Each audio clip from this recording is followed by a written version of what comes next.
Welcome back, students. In this lecture, we will see an example on how to analyze a frame with no solid sway using moment distribution method. Okay, so let's see the example given. So, problem statement is a three members frame, and support A is fixed, support D is fixed, and support C is pinned. Okay, B is a rigid joint. Okay, where three members meet. Okay. And I values vary. Member AB is having 2i and other remaining two members are having I only. Okay, the loading is eccentric on AB and AUDL on BC.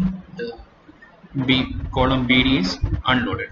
Okay, so if you look at the frame now, you can see that there is no lateral loading, as well as the supports are provided such that the frame will not undergo any sway. Sway means any horizontal movement on the frame. This is called a sway, right? So the support, fixed support is given here, so there is reaction in this direction.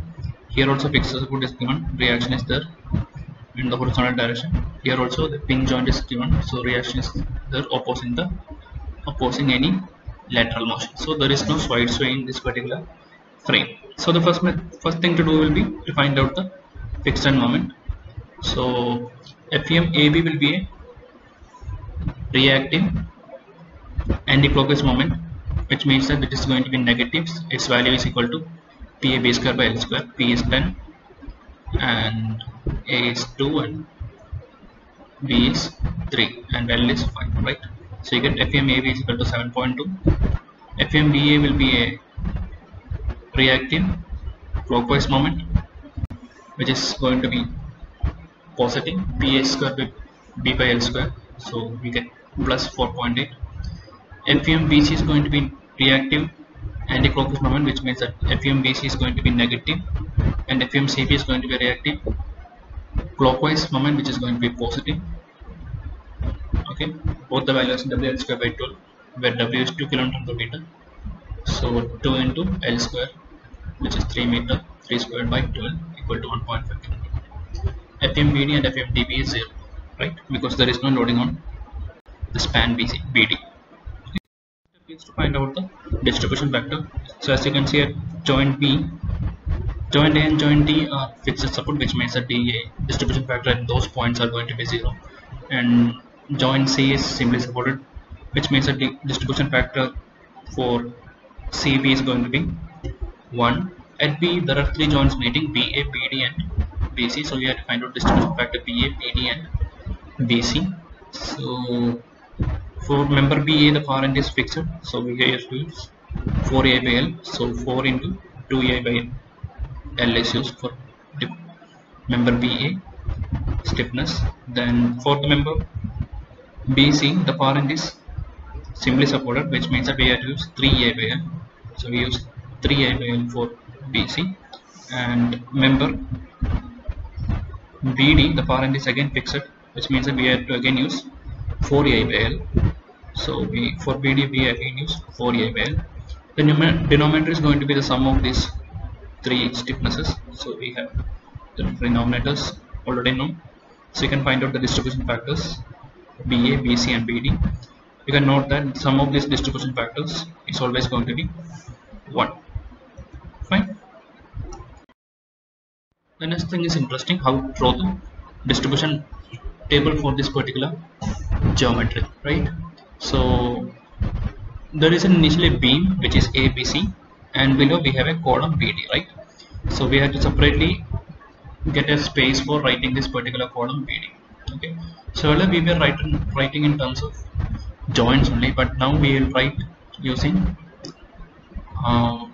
the member name as such. So the first column will be for the member end AB, so we have a column for AB, then we will have a column for BA, then we will have a column for BD, then we will have a column for BC, okay, then we will have a column for CB, and finally at the bottom we will have a column for DB.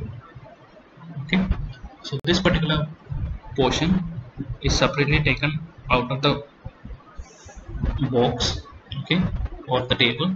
Okay, So the first step to do is you have to write down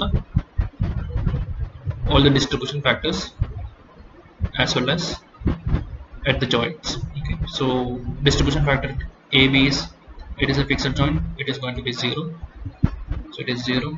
Distribution factor DB is also going to be 0 because D is fixed joint. Okay, BA, DFBA, DFBD, DFBC is written as you found out. CB is going to be 1. Distribution factor for CB, it is a similar support, and C, it is going to be 1. So the first step is to, so then next step you have to write down all the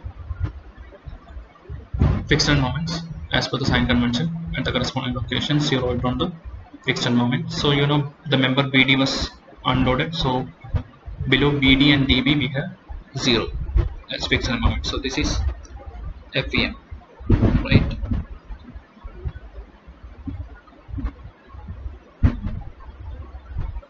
Now the first step will be to release the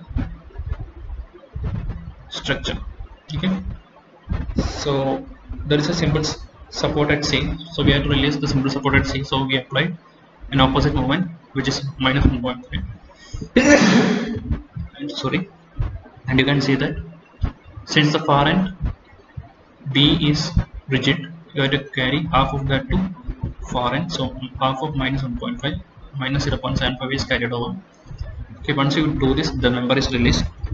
After that, what you have to do is you have to find out the initial moment. For that, only thing you have to do is you have to add up the fixed moment and the release line. So if you add, you get the initial moments. Okay, so here also after the initial moment step also there is nothing which is differing at this particular location, which is D for DB. So the initial moment is still 0.0. So FEM and both initial moment is also 0. Okay, at AB there is a moment of 7.2. however the distribution factor is 0, which means that if we distribute 7.2 the value is going to be 0. Okay, here also there is no distribution happening, so it is again going to be 0. The first step is, this is distribution. Okay, at joint B there are 3 moments meeting, so total moment is actually around 2.575. okay, which is positive, so you have to apply minus 2.75 and multiply with each of these distribution factors, so as you will get all these values, right? The member CP was already released. Here also there is no distribution happening, so this is the distribution step. Okay, so this happens to be our first iteration up to here, right? Next step is you have to find out the carryovers. You can see that this particular member, the far end is for BA, the far end is AB, so it is a fixed end. It is so half of BA has to be carried over to AB. So BA we had minus 1.04. half of this is carried over to AB, so we have minus 0.52 at AB. Okay, similarly for member BD, the far end is DB, which is fixed end, so half of BD, so half of 0.864, this has to be carried over to DB. Okay, so this is carried over here, so half of minus 0.864 is carried over to this point, which is minus 0.432. okay, so this is also carryover step. Okay, BC, the far end of BC is CB, which is fixed end, so which means that we need not carry over this particular thing to here. Okay, because this is a simple end, the carryover is going to be 0. So once you have this step, we have carryovers at every line.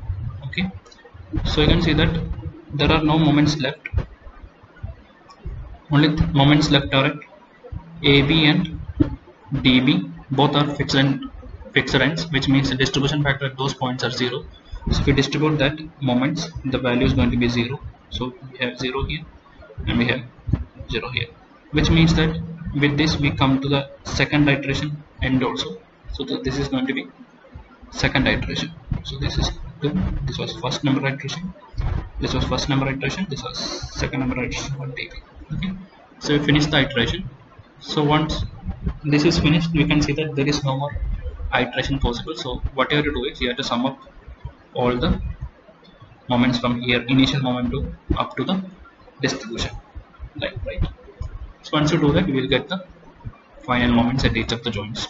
Okay, so we have minus 7.72 at AB, 3.76 at BA, minus 0.864 at BD, minus 4.432 at DB, minus 2.9 at BC, and 0 moment at CB because it is a simple entry. Okay, so once you have these final moments, you can draw them in the beam using a sign convention, which is active anticlockwise moments are positive. You can use this convention and mark those moments in the figure. Once you have this diagram, it is easy for you to draw the bending moment diagram, which you can get something like this. So this diagram shown here below is actually nothing but the bending moment diagram representation of the above moment. Okay, so 7.72 moment, which is anti-clockwise on the left, which means that it's a negative moment as per bending moment convention. So this is negative, this is positive here, again this is negative, this is positive side, this is negative, and this green side, this is actually positive green side, and this is negative green side. Clear? So this particular 0.864 is actually positive energy. Okay, so that's it for bending moment diagram. So this is how a simple example on frames with no side sway.